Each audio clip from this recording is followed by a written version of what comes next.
Satu, dua, tiga. Damdaman Jen.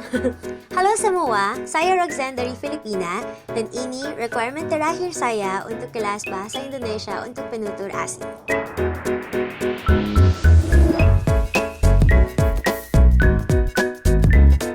Saya sangat menikmati kelas BIPA 3 kami. Saya belajar banyak dan guru kami bagus sekali. Halo Ibu Rina.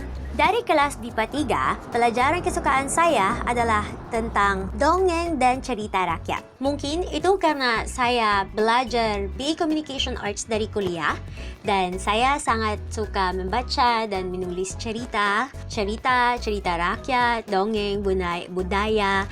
Itu sangat menarik untuk saya.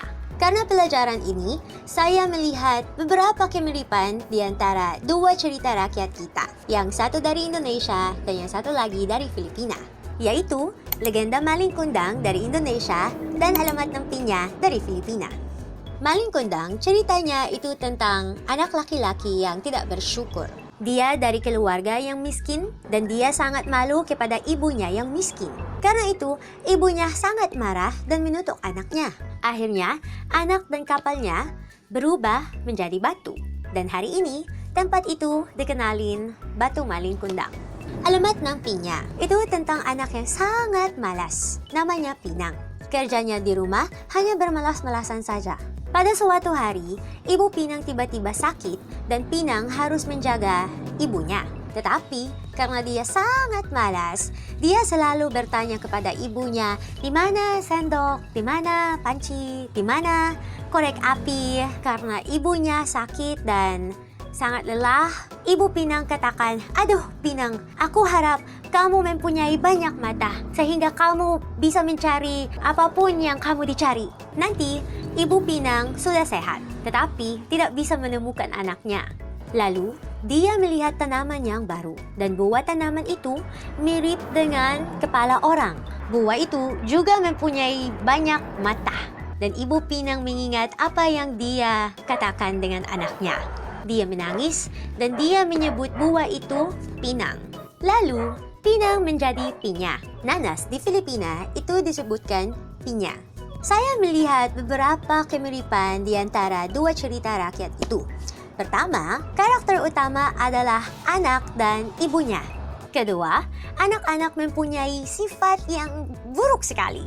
Yang satu tidak bersyukur dan yang satu lagi malas sekali. Dan ketiga, akhirnya ada kekuatan kata-kata orang tuanya. Ibu Maling Kundang atau si Tanggang mengutuk anaknya dan berubah menjadi batu. Ibu Pinang mengutuk anaknya dan berubah menjadi nanas. Menurut saya, ada dua pesan moral dalam dua cerita rakyat itu. Pertama, anak-anak harus menghormati orang tua kita. Dan kedua, orang tua kita harus berhati-hati dengan katakan anak-anaknya. Kalau orang tua kita mengucapkan berkat, bukan kutuk, mungkin itu lebih baik. Ya! Satu lagi, kalau orang tua kita mengucapkan berkat, bukan kutuk, mungkin itu lebih baik. Because words are very powerful, right? It is so much better if we speak blessings to other people instead of calling down curses on them, especially on our own children. Setuju? And that's it! Udah selesai!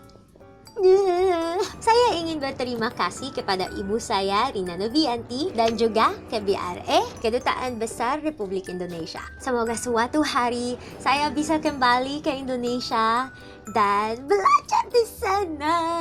Aku mencari beasiswa. Terima kasih banyak semua dan sampai jumpa lagi.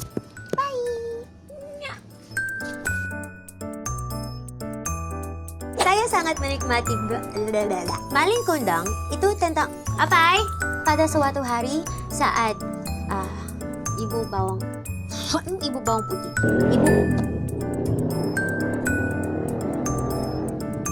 Moral dalam dua dan kedua, orang tua kutuk. Berkat bukan kutuk, berkat bukan kutuk.